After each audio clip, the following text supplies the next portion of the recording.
Yes, good morning, everyone. Good morning, good morning. And I'm already seeing chat messages coming in from Italy, from Cape Town, from Australia, from London, uh, Norwich. This is madness. It's wicked to have you all here. Do pop in the chat feature where you are watching from. Don't forget to switch your chat messages to everyone so everyone can see your messages, not just Chris and I.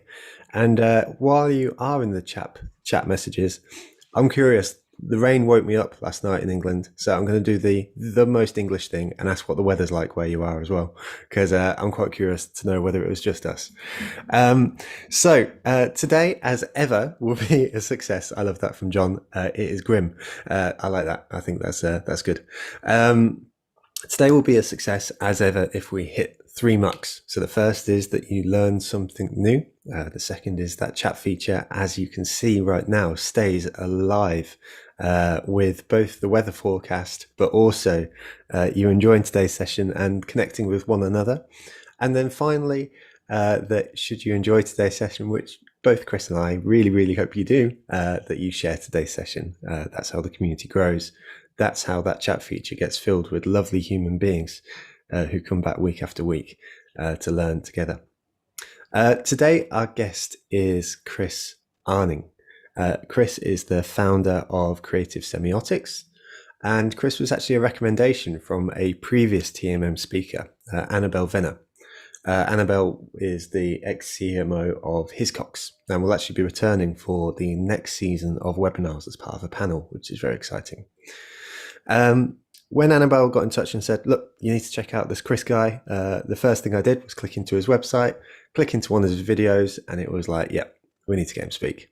He is someone who speaks about semiotics, and that is something that I don't know an awful lot about. So today I have my pen ready because I will be taking notes at the same time as everyone else will be. It's an opportunity to learn something new from someone new.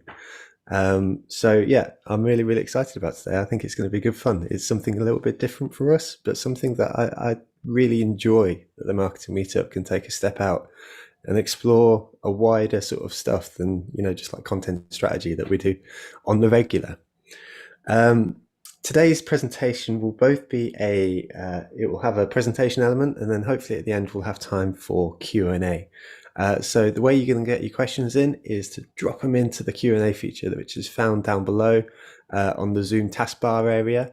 And yeah, just get your questions in nice and early on semiotics if you have them, anything that comes up that you'd like to explore in greater depth. My observation, I don't know what, 60, 70 events in, is that the questions that get asked the first are the ones that are most likely to get answered by Chris, because they're the ones that naturally gravitate to the top using the thumbs up feature. Before we get going, I've got one last thing to do, which is to thank our sponsors. And this week's featured sponsor is Redgate Software. Now, I used to work in the Redgate Software building. Redgate Software was the place where the Marketing Meetup held our first ever physical event. Redgate are intertwined into the DNA of the Marketing Meetup. And needless to say, we wouldn't be here without them. The things that you need to know about Redgate as a marketer is that they are consistently looking for marketing talent, and they pay exceptionally well as offering bacon at breakfast and lunch. So should you want an amazing employer, Redgate are your people to look at. I'd really, really recommend them as a company to work for. So should you have the opportunity, then do take the opportunity to check them out. I love the chat message here. I love breakfast. I think we all love breakfast.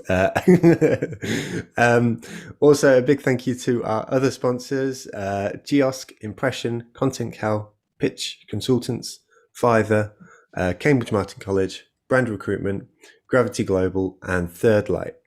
Each one of those will be featured on rotation over the course of time into the next season. As far as I'm aware, every one of our sponsors is staying with us into the next season of webinars, which is incredible. And really, my one ask for you watching in today is to thank our sponsors. If you haven't already, it makes a big, big difference to us going back to them and sort of saying, look, the community is phenomenal. They say thank you. Do you want to keep staying involved? So should you enjoy today's session, then please do take the time to thank the sponsors. They'll be linked in the follow-up email to this event. And yeah, you literally get their LinkedIn profiles. Just go say thank you to the human beings behind them. That's my introduction done. So Chris, we are here for you. We're here for the community. We've got the rest of this hour. So over to you, my friend. Thank you very much, Joe Glover, and what a lovely human being you are. And I'm very pleased to be here with everyone today. I'm going to start on the right slide, hopefully. Hopefully everyone can see these slides. You got it. Yeah. And yeah, so thanks, Joe. It's wonderful to be here with everyone today, and great to be part of a community of people, as well as following luminaries I respect, such as the Mark Ritsons and the Rory Sutherlands of this world. So fantastic. And also Mary Owusu, who was an incredible presenter and quite intimidating when I reviewed her video. So my name is Chris Arning, founder and director of Creative Semiotics. And I'm here to talk to you about semiotics. So the first question I have is, have you ever wondered what your brand really means? Or whether the logo you've chosen really conveys the brand values it took you so long to come up with? Well, these are semiotics problems you need to solve, because in semiotics and branding in particular, everything communicates. Like this picture behind me, have you wondered why I've chosen this picture? Is it because I love abstract expressionism, or maybe I just love color?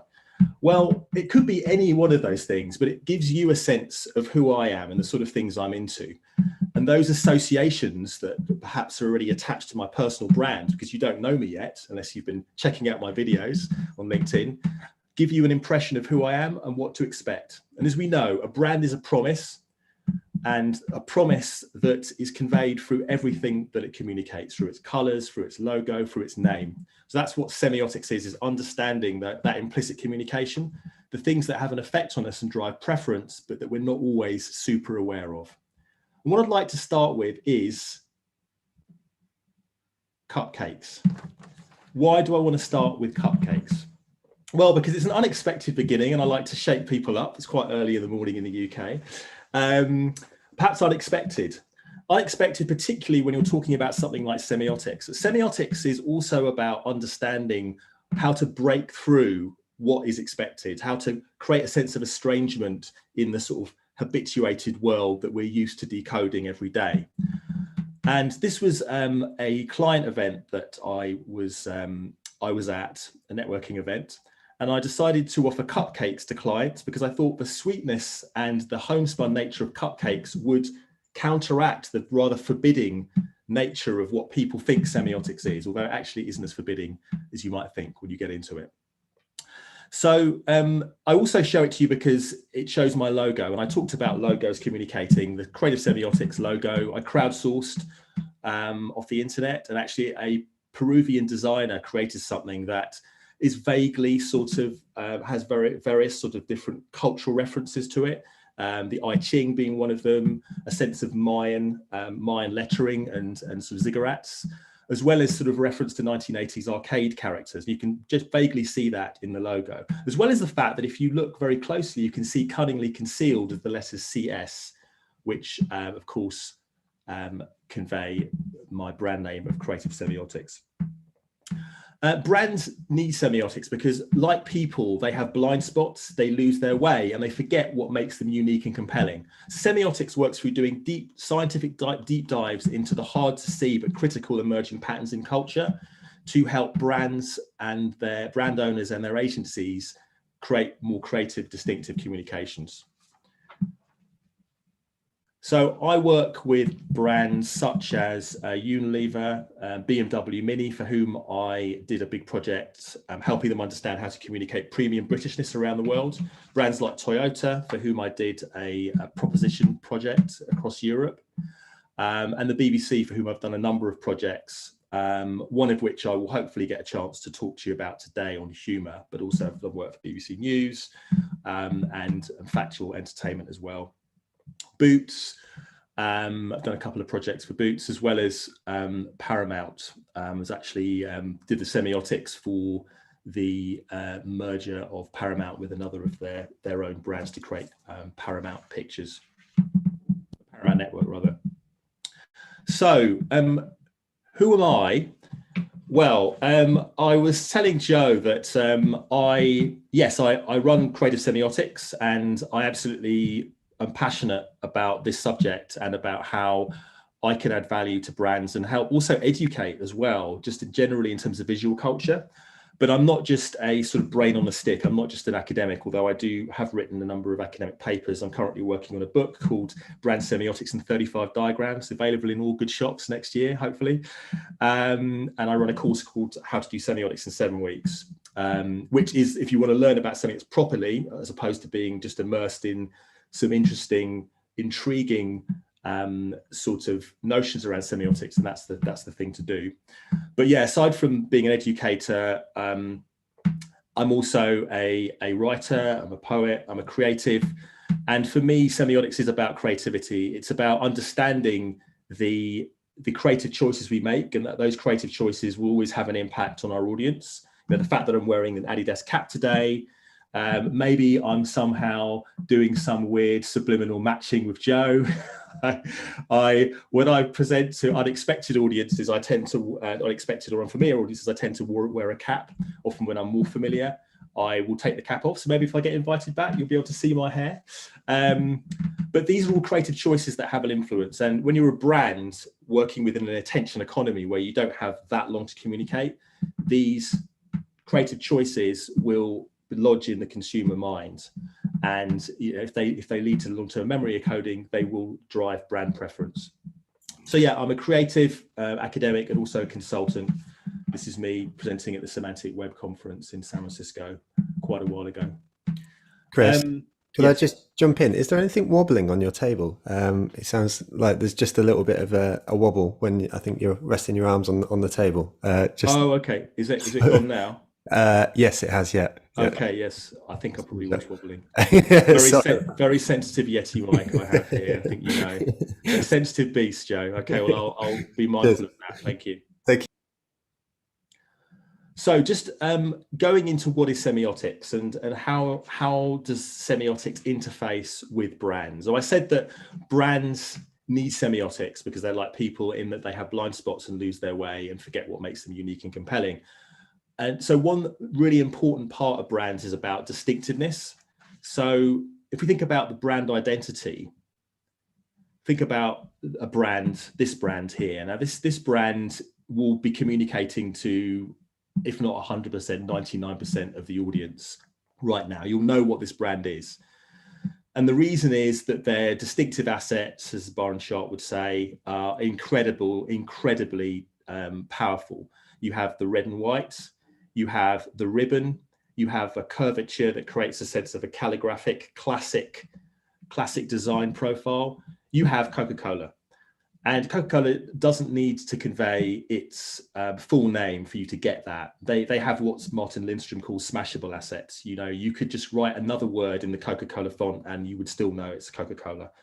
So, but that is not just about distinctiveness. It also conveys meanings such as Americana, such as globalism. There are all these things, all the advertising you've seen, all condensed into this very, very pithy visual sign. This is more of a British brand that looks like, I'm sure Joe has probably come across this brand before. It looks like a kind of a smart creative like myself. So this is a brand that purveys tailoring to men who are kind of, you know, a bit more creative, a bit more, maybe have a sense of a distinctiveness and eccentricity. It's a brand called Paul Smith. And what Paul Smith have done is convey a kind of barcode that is unique. And they've done that, they've created that uniqueness by taking a classic pinstripe, British pinstripe, which is a kind of signifier of the city gent, traditional city gent, and they've created a twist by creating a cacophony of colours. This unifies a sense of formality, but with a twist, creative with a twist. And this is part of the associative world that Paul Smith create. Implicit communication that helps identify them. If you've ever owned a piece of Paul Smith, you'll see that there'll be patches of this in an inside pocket, for example, in a jacket or in a wallet. And this is a part of their brand assets. Communicates implicitly without saying too much, but it says loads at the same time. Finally, this is an image that a designer used in a proposal by my profile to convey semiotics, and I believe it's the Johnny Walker room, and it's a way of conveying all the values of the Johnny Walker brand in terms of, you know, a blend, a whiskey with loads of notes in it, with loads of richness and luminosity to the liquid. You'll notice down here as well, they have this marquetry, this beautiful kind of marquetry of sort of what looks like mahogany and teak and walnut and all sorts of beautiful woods. Now that conveys obviously a sense of cultural capital, a sense of discernment, a sense of wealth as well. So that speaks volumes for what Johnny Walker is as a brand. Just a few more examples, and this is more going into sort of brand image and communication rather than just identity. So during lockdown, you may have seen these symbols around Oxford Circus. And this isn't the first brand to do co-branding partnerships with London Underground. But, you know, if you look at bottom left, the London Underground roundel was one of the most recognizable brand symbols in the world, classic design motif. And what a brand, which is, of course, Sony PlayStation, convinced London Underground to do was to create a way in which they could take this symbol and subvert it in a way that allowed PlayStation to talk about the symbols that they have on their consoles that everyone knows, these geometric shapes, the triangle, the square and the cross. And it conveys a sense of, you know, many things for PlayStation. First of all, they have the clout to do this. Secondly, they love London. They are part of the underground. And in a time during lockdown where people weren't really, sort of traveling that much, it gave them a sense of, you know, they're with us and they're supporting us because they know people are at home gaming and sort of, you know, maybe improving their mental health through connections with others. So again, this is the way in which symbols convey brand values. A very different brand, Hermes. Hermes is a brand that plays very much on its luxury credentials, obviously made in France. And in this advertising, they are playing upon surrealist motifs. So they are saying, we understand art, we understand the ways in which the surrealist artists played with objects, they fetishized objects, they had objects in strange scenarios, they created a sense of estrangement. This isn't just saying, Hermes isn't just saying we understand surrealism, they're saying we are a brand that isn't just about materialism, we're not just about ostentation, we understand the higher values, we understand the fact that every luxury item has an aura, just like an artist gives their works a kind of uniqueness. And this is all part of the Hermes brand image, essentially, that they're conveying through these cultural references. And this is something else that Semiotics does, is that on a project, clients would give me and a team of analysts I work with sort of 50, 100, more than 100, sort of up to sort of 1,000 images, depending on the length of the project, and look for the patterns, for us to look for the patterns in this imagery to determine what's happening in a category or with a brand and with a culture and how it's evolving. Another image, this is obviously a skincare brand, and I think it's also incumbent upon semioticians and people that do semiotics to understand cultural change. Now, this is an image that probably we wouldn't have seen even 10, certainly 20 years ago, because of the narrower portrayal of beauty ideals that was pervading in society.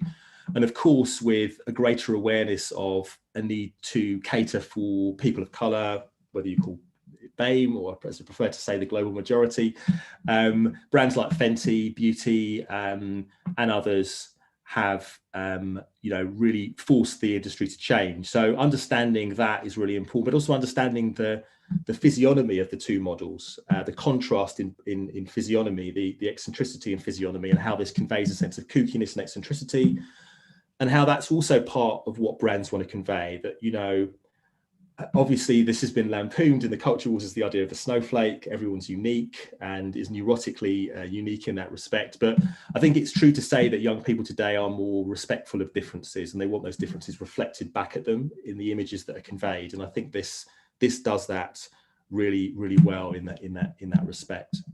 So these are all the things that semioticians need to understand and notice. In terms of tangibly what we do, semiotics comes from the Greek word semion, meaning sign. I should have explained that before, but I always think it's better to give some definitions a bit later once we've kind of gone through some examples. And that what it essentially says, and the reason this is relevant to marketing, is that marketing artifacts, media are embedded with all sorts of signs and images. So, for example, this Courvoisier bottle, to give you a very basic example, we have the use of a kind of serifed typeface, which is sort of mimics a calligraphic typeface of the signature.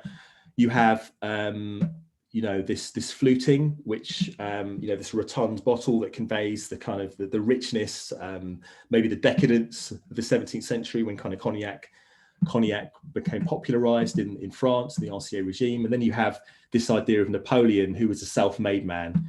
So, if the target group is people that are self-made entrepreneurs, people that want to celebrate the success, what better to have on your bottle than the sign of a man who declared himself emperor? Obviously, this is, Courvoisier is Napoleon's cognac of choice, reputed to be.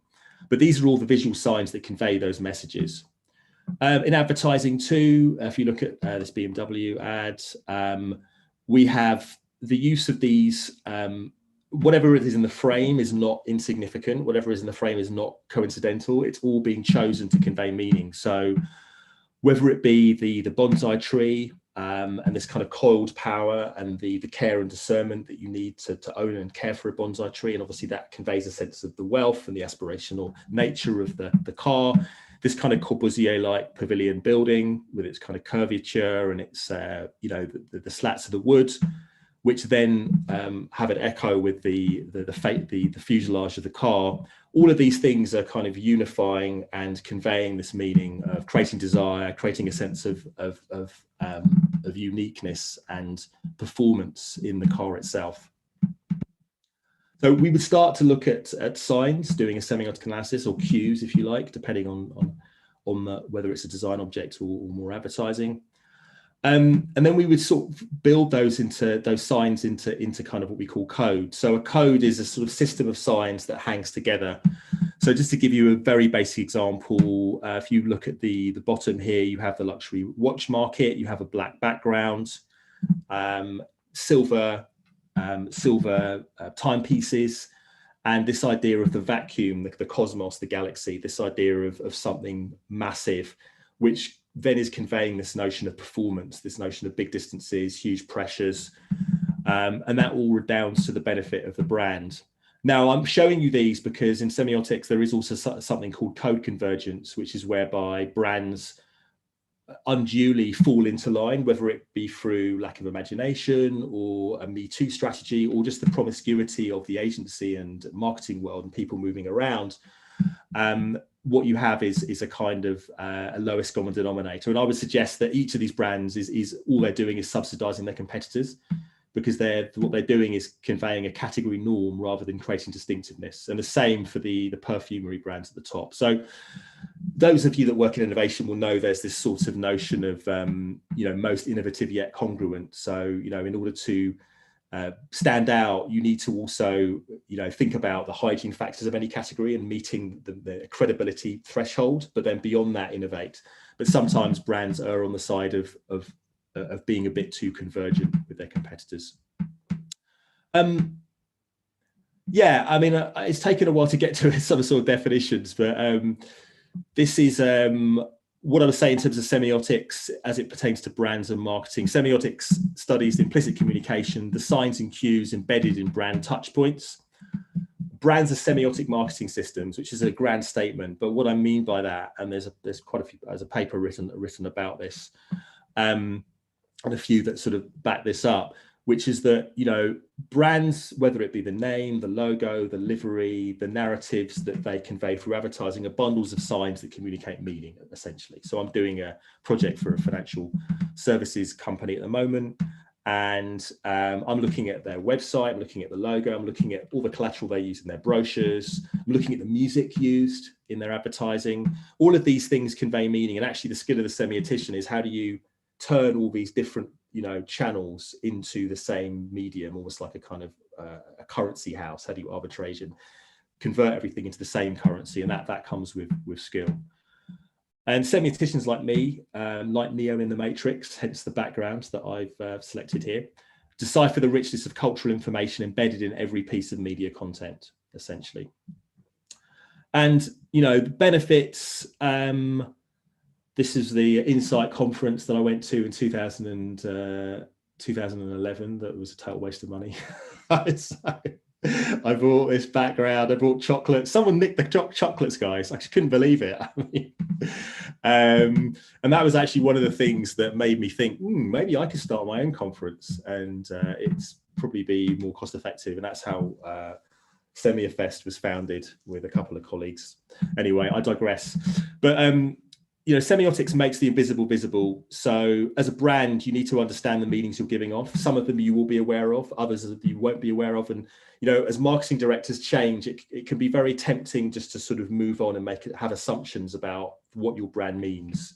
Obviously, I know that best practice is to do sort of usage and attitude studies and brand trackers, but semiotics gives you a deeper understanding of how the brand is connected to its competitors in the category and to culture. It brings non-arbitrary creativity, offering a rationale for all creative choices. And, you achieve lasting meaning by working with strategists and design teams, and I'm pitching at the moment for a project to create a symbol that will be really important. I can't really say more about it because it's highly confidential. But one of the things I'm saying to the client is that, this is going to last, this symbol, and you need to understand what meaning it's going to be conveying over time and predict what meanings could attach to it over time. And that's the added value of doing semiotics. It's not just inspiration, it's also mitigation of risk and validation. So I'm just going to play this short video. I might just, Joe, I might just unshare and then go back and share, just so I can make sure that I'm sharing sound. Oh, I was sharing sound. That's a bit annoying. Never mind. Just going to play this video.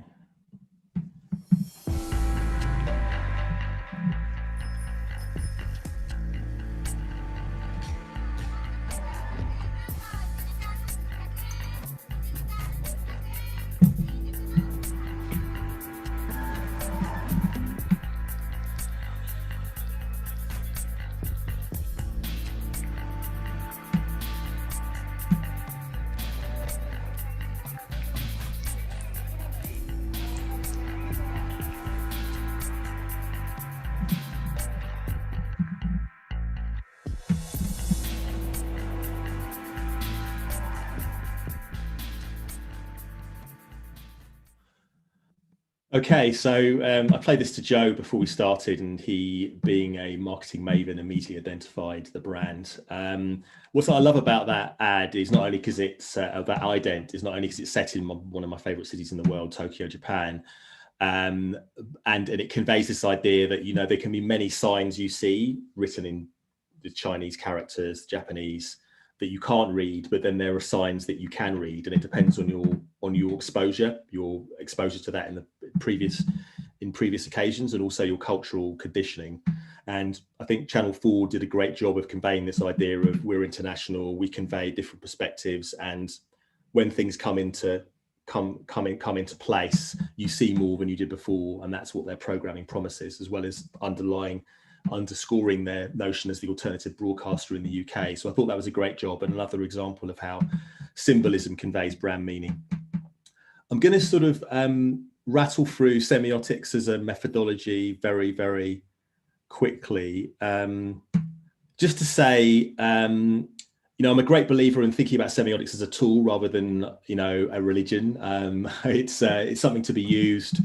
The way I see it is, it's very much an exploratory methodology. So it's where you want to discover new things about your brand and the category and the culture, but also not be prey to cliches and assumptions. But it's not an evaluative methodology. If you want to evaluate things by target, then there are other things such as qualitative research, and other sort of more sort of neuro and biometric research that you can perhaps use. So I believe, again, it's best used where it's most useful. I don't want to sort of kick off a massive bun fight on the chat now, because I know that if you go into the differences between branding and marketing, then it's a fool's errand to kind of create a very stark division. But I present this because I very much see semiotics as mostly affecting branding in the sense of upstream brand identity, brand image, as opposed to the kind of messaging, the more active messaging, which I see, and this is where I'm working, for example, where I work with behavioral science and behavioral economics. I see that as being brilliant for optimizing the efficiency of the message. But as many people know, there's no point in being more efficient if you're not being effective, because if you're running very fast in the wrong direction, is still going in the wrong direction. And I think semiotics is make sure that any design strategy and the communication strategy is conveying the right things to the right culture, and there's a red thread of rationale to justify that. It's one of the big benefits of semiotics. Also, this is the meaning pyramid that I'm borrowing from Mark Beatty and his book Brand Meaning. Semiotics very much operates at the cultural level.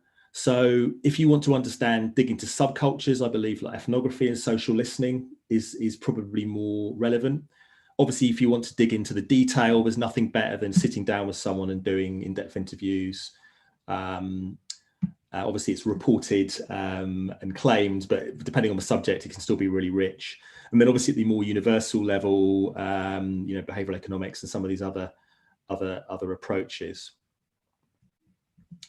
Most commonly, semiotics will look at doing brand audit. So that's understanding the brand, where it may have lost its way, where it may not be conveying its brand values, and kind of closing the gap between what people think they're communicating and actually communicating.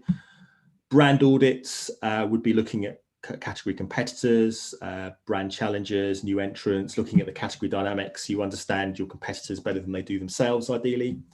And then a culture scope will be looking at, a big area like Britishness, or like, Black British culture, as I did for the BBC. And at the moment, the three horsemen of the apocalypse as it comes to brands, I would say, diversity, sustainability, and mental health. Well, obviously you can put a more positive spin on it, but how do you do brand purpose in a way that is convincing? How do you do it in a way that really is rooted in your brand proposition and your brand values, as opposed to sort of bolting it on, which of course everyone can kind of see. And that's again something I'm doing for a client at the moment. I actually picked this up from relatively recently from quite an old presentation. I had my last 10 projects down here, but I thought I would be a bit more user friendly and just pull out a few things. You need semiotics when you don't know what your brand stands for anymore. When you keep doing rounds of consumer research to no avail, you need to close a communication gap with your target. You want to match words to visuals or visuals to sounds. You're extending into new categories or regions. You're working on a pitch and need some extra inspiration. You need to track a cultural domain like mental health. You need to sharpen a brand positioning or proposition, or you're doing a brand review and want to take a fresh look. I mean, these are probably not all the reasons, but sort of 9 reasons that hopefully you can vibe with. What I'm going to do is just go through a couple of quotes that I pulled in there, just to say I tend to work mostly with big companies, people like the BBC, but I do also do work for smaller agencies. Sometimes paid, and usually what I do is make contact with a brand that I particularly like, or I'm sometimes in my network people ask me about stuff. This is a brand I wrote an article on recently. It's a seltzer called Something and Nothing, and probably my favorite drink at the moment is their cucumber version. I did say to Rupert and Oliver I'd give them a quick plug on the marketing meetup. Delicious seltzer. I'm not getting a paybacks for this or anything. It's just a brand I love. And the reason I say this is that I'd love to I wrote a blog post on this, and I just did it because of the love, and both of these guys were like super stoked by basically are pulling out things about the brand they've been poring over they hadn't seen themselves. And I think that is one of the benefits of semiotics, is really making you aware, making the invisible visible, as I've said. So I'll give that to Joe to put in the resources, that blog post, alongside a paper that you might want to read.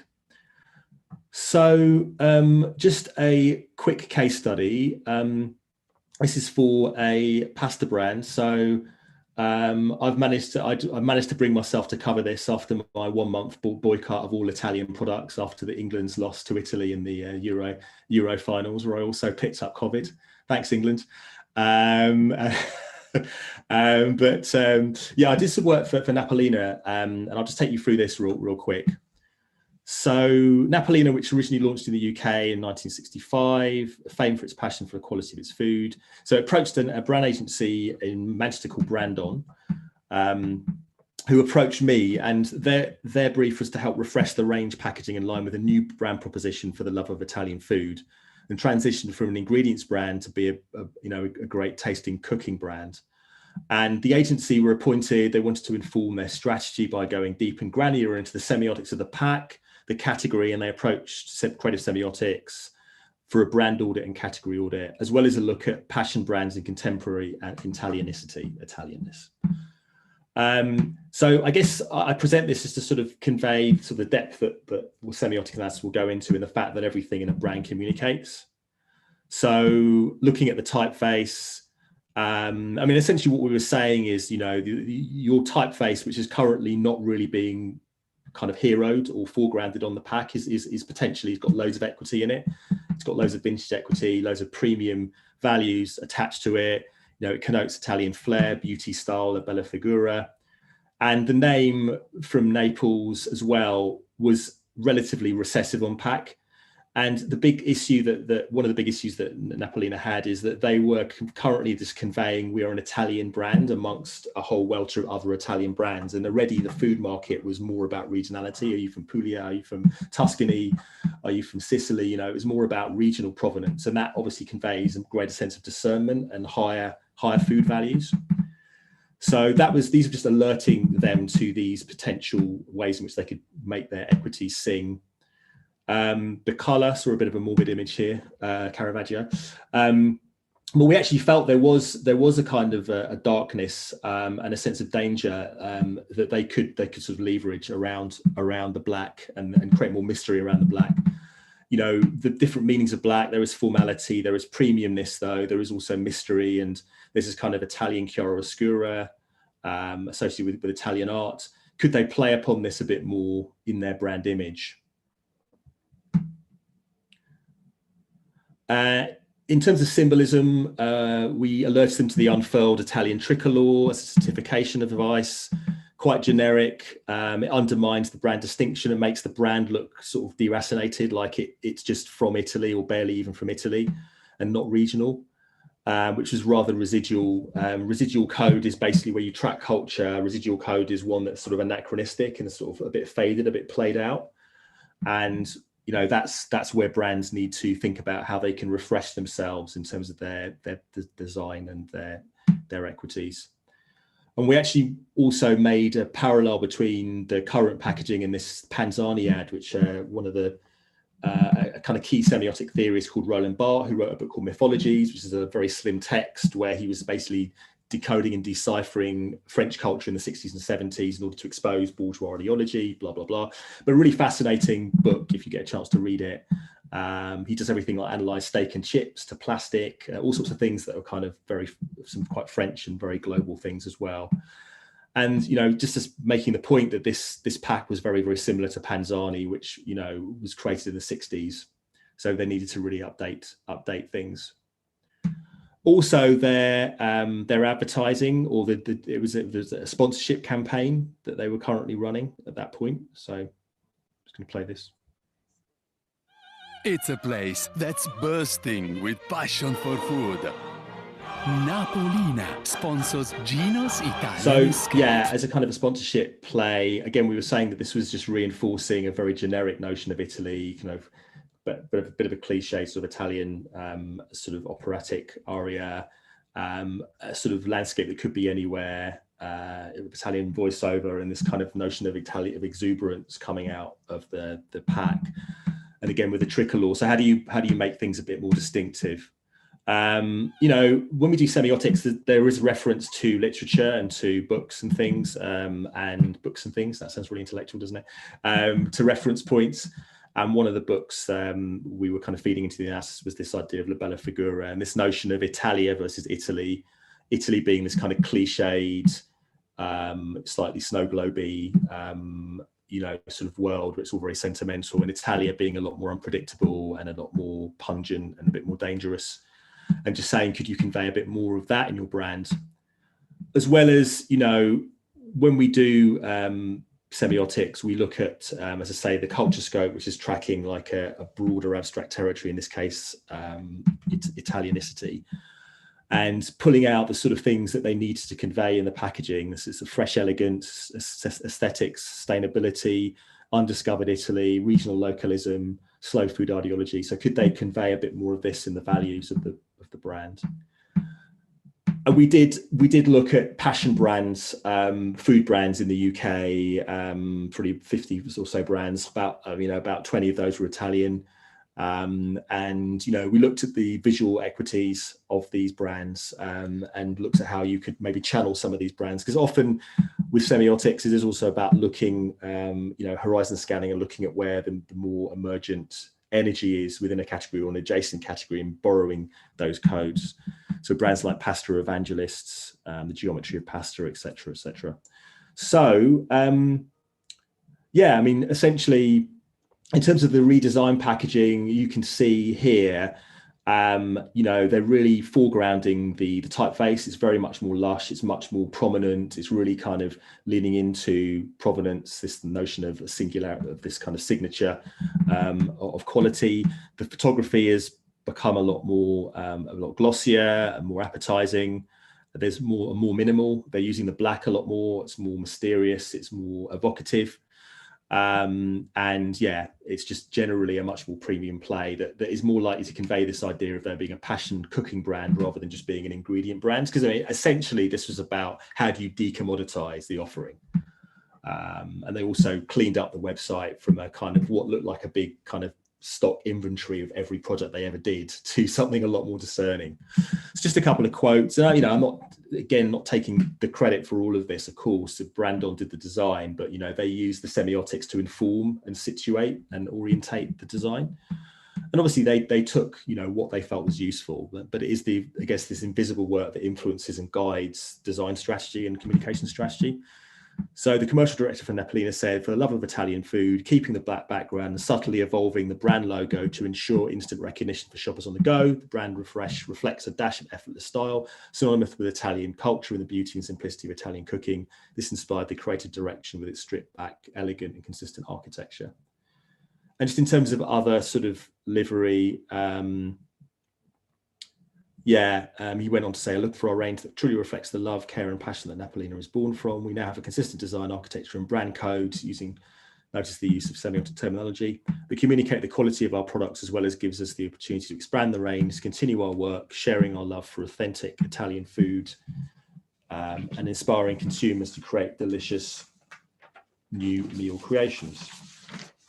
So just to sort of sum up on that project then, we do a semiotic brand audit to help brands reclaim their essence, essentially. And actually, another brand has literally just come out on LinkedIn with the redesigned packaging that I did the semiotics for about 2 years ago. Sometimes it takes a while, as you'll know, for the products to actually come out. But, what are the benefits of doing semiotics on this project? Well, it's to detect meaning across campaigns, across formats and medium, from the subtle cues across various touch points staked out by the brand. It's ensuring adequate account is taken of the essence of the brand that includes not only the brand heritage, but the cultural memory that surrounds that heritage. And you apply a rigorous analysis process to auditing all facets of a brand's identity, both implicit and more implicit, that are likely to form part of that brand's image. And be discerning to project the future evolution of the brand within the prevailing and evolving cultural context. So that's where you're looking at the trajectory of change around the brand in the food category more widely, and in terms of passion brands to ensure that they're not just doing something that's going to be ephemeral and is going to have some longevity. So yes, I mean, I did have another project which I'm afraid I don't think I'm going to have time for, but what I'm going to do is share the paper with Joe to share with you guys. It's I mean, I'll just do a very, very quick taster, but it's basically a project for the BBC on humour. Looked at some humour types. It's a really fun project, and it kind of eventuated on with some inspiring the BBC Sounds to to feed into how they would commission podcasts that would appeal to a younger demographic. And the whole project was about closing the gap between classic BBC comedy and younger online humour. As I say, I haven't got any time to go through that. It's a bit of bojo there. Yeah, I'll share the paper which goes through it in great detail for those that are interested. And I think I'm going to leave it there because I'm sure there's questions and I want to make sure I'm not hogging the time. So yeah. Fabulous, Chris. My goodness, 40 minutes. Spot on. The chat feature has been like really, really interesting today. People have absolutely loved the talk. That was really mind-opening. Erica says, "Oh wow, who knew?" And wow in capital letters. So I think that pretty much sums up the sentiment that has been coming through in the chat. So thank you very, very much, my friend. That was really quite wonderful. And you're right, there are a bunch of questions. In fact, there's 14 open questions right now. Hopefully you can see the chat feature comments coming in while I'm speaking here, Chris. Just to say thank you. But let's go through the questions. So folks, if you see some questions that you do like, give them a thumbs up. They can help gravitate them to the top. Yeah, I'll try and work through them as quickly as possible. So the first one comes from Simon, and Simon's actually speaking about color theory as well here. So Simon says, there's lots of thinking that colors have an impact in brand, purple for creative / luxury, etc. How would you get started in working out brand colors, assuming that you believe in the use of specific colors to link to feelings and emotions? Well, what a great question, beautifully crafted as well and specific. So thanks very much for that question. I mean, the first thing I will say is that color is a complex area. It's something I've been researching recently. That I will also plug a great book on color by Theo van Leuven called, I'll have to come back to you, The Language of Color, I think it is, which I've been using. But basically, I think he's come out with one of the most convincing theories on color and how it applies to brands, which is that color has both an associational and a physiological or emotional component. So for example, red is a great example. Red is proven to kind of raise our heart rate and provoke certain physiological responses. You put someone in a red room, it's not going to calm them down. There's a book called Drunk Tank Pink, which goes into all this in more detail. But red also has associational value. So, you know, like the ghouls of heraldry, it stands for courage and valor. Red can stand for communism or a left-wing ideology. Red can stand for, you know, pro-democracy movements in certain parts of the world, in like Thailand, for example. So red has associational meaning as well as physiological meaning. And I think when you're looking at a brand, you need to be thinking about, I mean, what do you want to sort of primarily convey? And you can do that through the use of context, through the use of saturation, and how you sort of inflect the way the color actually comes across, whether it's gloss or matte, the situations, other colors it goes with. And there's also ways of thinking about, you know, color can obviously be used in brands in terms of varianting as well, and how you think about synesthesia. So certain colors are more likely to evoke certain flavors than others. And people like Charles Spence, the University of Oxford, are far more deep into this sort of stuff than I am. But what I'm doing, actually, I'm doing a project where color is really important, and red, black and white, for example, is really interesting.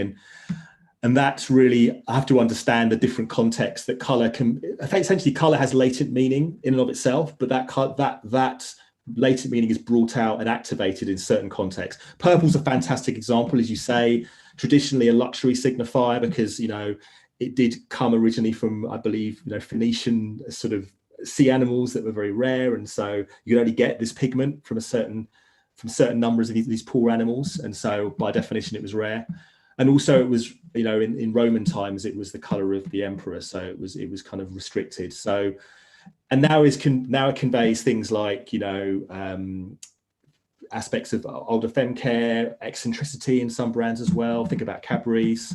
purple bricks for challenger brands. It can be really good as well. So anyway, that was a slightly rambling answer. Hopefully that conveyed some of the value of semiotics in that. So, you know, just to clarify on that, I guess, is it about being a little bit conscious and just sort of making a choice, saying, you know what, this is the thing that we want to do, and this is the context. Yeah. Okay. Sorry. Yeah. The question. Back to the question. Yeah. If you start with a series of brand values, I believe that there are, for example, I think it's partly about the color in and of itself, but I also think it's like what you want to do is look at what colors predominate in the category, because sometimes color isn't about what the color means in and of itself. It's about how you punk and subvert the colors that are currently in the category signify your difference. So for example, in the category review I'm doing at the moment, a brand is using like lime and plum and black, which are much younger colors than some of the colors in the category. Nice. And that conveys almost more meaning than the color in and of itself, the fact that the color is so different from what people expect in the category. Nice. I love that. And actually, there's a great question here from Sophie. So I'm going to skip ahead a couple of questions because it ties into what you just said, Chris. So Sophie asks, I'm really interested in your earlier point on how brands become convergent with competitors and how you can get past this if you need to adopt category semiotics for customer acceptance. So Sophie's thinking about FMCG in specific and taking toilet roll as an example. So toilet roll has it's a low complex purchase. It has curves, it has softness, it has fluid lines that are clean. When do you choose to accept these sort of design semiotics? And when do you choose to deviate from them to kind of, you know, sort of be distinct if you're going through a brand refresh? That's a really good question. I think it partly depends on what you have to lose. So I think, you know, if you're a brand which is like a top 3 brand, depending on the dynamics of the category, you obviously need to think very carefully before you take a very radical change, because you want to kind of maintain the franchise that's currently patronizing your brand. I think it also depends on the extent to which your brand represents an actual game changer in terms of product function. I think you've got more permission to be more different if you're actually conveying, like, it's not just that you're using brand livery that's different, but actually the proposition is largely the same. If you're actually have a game-changing proposition, I think you can gain more from really being more radical. But I think overall, it depends on the category dynamics. And I do think this kind of most innovative yet congruent is a great guide to have. I think it does depend on it's going to sound like a bit of a fudge, Sophie, is it Sophie? But I do think it depends on the specific category. There isn't actually, it occurs to me, there is another paper I could share, which I think is quite accessible, on wine labels, which does cover this idea of kind of category congruence and how to be innovative a little bit, that I can maybe share with Joe. Yeah, that'd be amazing. Like, absolutely. So plan is to share the video almost immediately afterwards, but if we do the write-up and share all these resources in there, then that will give you a day or so to get them to me, Chris. That would be amazing. Sure. There is we were speaking about this before we went live, and this will be a question that comes up with any marketing meetup event, which is how can a small business owner make use of semiotics? And, you know, we were speaking about this before, and certainly you suggested something about headspace and bigger brands, but how can small business owners make use of semiotics, in your opinion? Well, I think one is by being aware that everything communicates, and really thinking more carefully and critically about every creative choice that you make. I mean, Oscar Wilde famously said every artist is a critic, and every good artist has to be a critic. You have to criticize your own work and be aware of what you're saying, what you could say at any time, because I think every creative choice is a sliding doors moment where you could choose different colors or a different name. I think brand naming is a good example, because a brand name, obviously, is something that's absolutely core to who you are. It's something that people remember. It can be used in buzz marketing. It's something that can either draw you to a business or take you away. And I think paying attention to those would be really useful. I mean, one thing I will say is that the use of kind of neologisms, so new coinages, names that don't necessarily make sense, nonsense names, onomatopoeias, things like Spock, you know, this is this kind of secondhand auction app, Getir, BIP, Vinted, you know, these are wordplay, particularly in the UK. I mean, I could wax lyrical on humour for days, Joe. We haven't got days, but you know, I think brands, new challenger brands, are increasingly using shorter names, so names that are memorable, brands, names that are kind of have some kind of humorous or colloquial, things are becoming less formal over time, basically. And that's one way. But having said that, there's also the brand that I mentioned, which I'll be sharing the blog post on, Something and Nothing, which is the seltzer brand, which is I think have really nailed their target in terms of understanding the symbolism, the coloring, but the name is deliberately obscure and obtuse. Something and Nothing. It's really long. It's not short. It kind of breaks the chip. It sort of hacks. It's like a glitch in the system. But that kind of orneriness, that kind of obtuseness of naming is actually what gives it this sense of like eccentricity and distinctiveness. It's like Something and Nothing. What's that? It's actually to do with, I won't spoil it for you, but it's to do with like calorific content and taste. And I think you can probably do the rest. But it pertains to all sorts of things in society, binaries, paradoxes of life. It's quite a clever name. So I think, naming is really, really important. And, there's all sorts of different categories of name, which I go into in my book. There's like descriptive names, there's like onomatopoeias, there's more metaphorical names, there's signature names, there's neologisms, there's portmanteaus, like Facebook, YouTube, so understanding like certain of those categories will be more relevant to certain of those naming types will be more relevant to certain categories. So if you're a perfume brand, you're not going to be using a portmanteau like Get Man, as a cologne or a perfume. It's just doesn't evoke higher values. It doesn't evoke premiumness. You want to use a word like Endymion or, something poetic. So I think a basic understanding of like brand naming typologies can be really useful in creating a brand, as well as all the other stuff we've talked about: symbolism, color, humor strategy, etc., emotional design. I love it. I feel like we are going to need to get you back, Chris, because there is so. You've just agitated me, guys, towards the end of the call.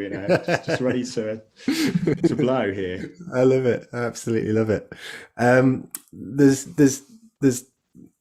I'm going to take one question here from Matt because I think it will sort of sum things up nicely. There's so many amazing questions here. What I'm going to do, I'm going to copy and paste them, actually send them through to you, Chris, and you can choose to do what you want with them, whether it's you want to use them on your LinkedIn content or whatever it may be, because there's some really, really great ones here. But Matt sort of asks a nice summary question, and then I want to ask you about your course. So Matt asks, if there's one thing you wish everyone could take away and implement regarding semiotics today, what would it be? It would be, don't worry if you don't understand everything now and that your brain is like a washing machine. Thanks, Kareen. That's a great comment in a good way. That tends to be the way most people encounter semiotics for the first time, which is it's really intriguing. It's relevant and it has this kind of mystery to it a little bit, partly because it's like, wait, it's about visual design. Oh, wait, it's about culture and ideology. Oh, wait, it's about naming. It seems like almost everything to do with branding crammed into one lesson, but that is the point of it. It's the fact that, the way communication works is holistic. We don't break things down. We look at something and to go, oh, now I'm going to process the name. Now I'm going to process the color. Like everything comes in at one, which is why semiotics needs to sort of deconstruct all these things, including music. When you look at an ad, I've done a big piece of work for Radio Center looking at how brands can use music more strategically.